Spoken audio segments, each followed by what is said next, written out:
What's happening, guys? Sam Adams here, and welcome to On the Topic of, and instead of talking about a piece of news today, we're actually going to be talking about the fact that the embargo is lifted on the PlayStation VR, and people can now give their full, unabridged opinions on what the piece of hardware entails, is it good enough, etc., etc., and we're going to be going through some of the top ones that I saw whenever I was going through all of the reviews, and just kind of have a general discussion about the PlayStation VR and whatnot, since it is coming out on October the 13th, and a lot of people are saying a lot of different things about it. So without further ado, let's go ahead and jump into it.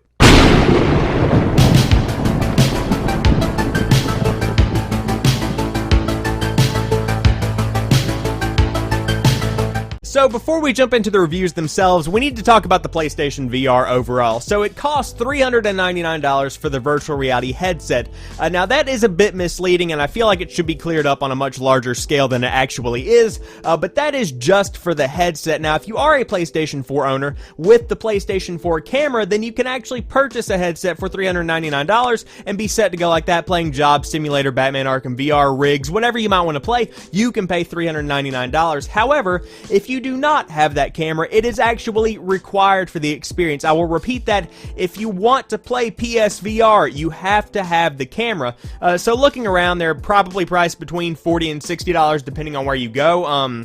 At the time of making this video, I saw one at Toys R Us for $43 here in the United States. Now on Amazon, the older model of the PlayStation camera was still $52.60. The availability of these things over the course of the next couple of months is kind of up in the air. We don't know how many they made. They did just announce a new model of the PlayStation 4 camera during some kind of big press announcement a couple of weeks ago that I was talking about in, I believe, a prior edition of this series. But that's all beside the point. You need the camera to play, which is going to add probably about $60 to your total. Now, it is also heavily recommended that you do buy the two PlayStation Move controllers that you are going to want to use with your PlayStation VR experience. Now, that being said, the DualShock 4 does work with PlayStation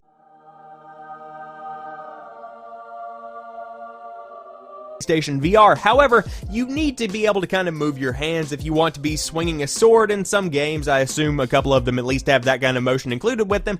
It just doesn't feel right if you're just moving the analog stick, so you're probably going to want to get to as close to the HTC Vive experience as you can, and the PlayStation Move controllers do offer that.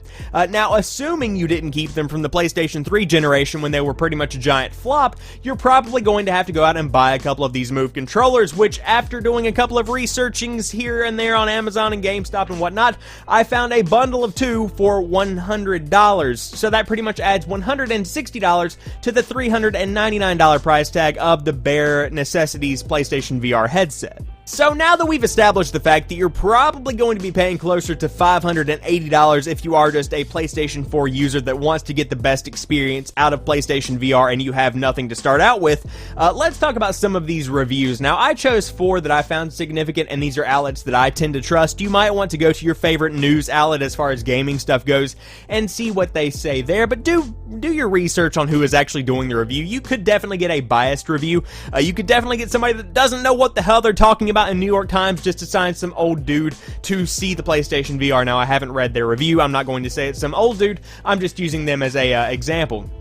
Now, that being said, I chose 4 that I do trust. The first is Game Informer, which actually gave them a C- for the PlayStation VR, and they said, for the console-exclusive gamers looking to enter the realm of virtual reality, PlayStation VR gets the job done. Now, Games Radar said, in the end, your purchasing decision should come down to whether you think you fit the bill of being an early adopter. Not everyone can justify spending hundreds on a peripheral, especially one that's still in the experimental phases of delivering state-of-the-art entertainment. Then VG247 said, at this stage, there's a lot of fun to be had with PlayStation VR, and the games I've played so far show variety, with a handful offering up a genuinely new experience, but as with any launch, some games are great and others are mediocre. And of course, Engadget said, even if you are intrigued by virtual reality, it's worth waiting for prices to go down and for the overall market to settle. So if I'm interpreting all these reviews correctly, I would say that I'm probably correct in the statement that people are pretty impressed with PlayStation VR because it is an entry-level VR experience, because it is running on a PlayStation VR, but overall, it's not something that's going to change the face of gaming forever. People aren't going to abandon their televisions, they aren't going to abandon their controllers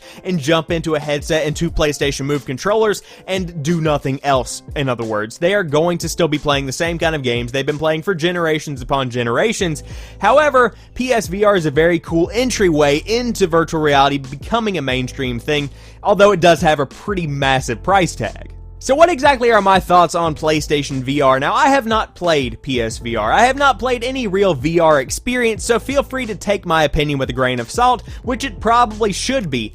Now, that being said, I'm not going to be trying any kind of VR experience on my own in my home this generation. Now, that being said, PSVR Generation 2, maybe even Generation 3, I might jump on and give it a shot, but for $500, which is pretty much what I would have to pay if I wanted to do the camera and the headset itself, that is a big gamble to take. Now, that being said, I do want to try out Drive Club VR. I do want to try out Batman Arkham VR. I definitely want to try out that Tomb Raider experience. I want to try all of these new games. Until Dawn Rush of Blood looks amazing, but I'm not willing to gamble $500 or $600 to see if this experience is actually one worth checking out and one that is going to be supported in the long run, rather than just kind of abandon like the PlayStation Move controllers, which ironically we're picking back up for this thing. Now, I did save one review for last, which I feel like pretty much sums up what a lot of people, including myself, are thinking with PlayStation VR.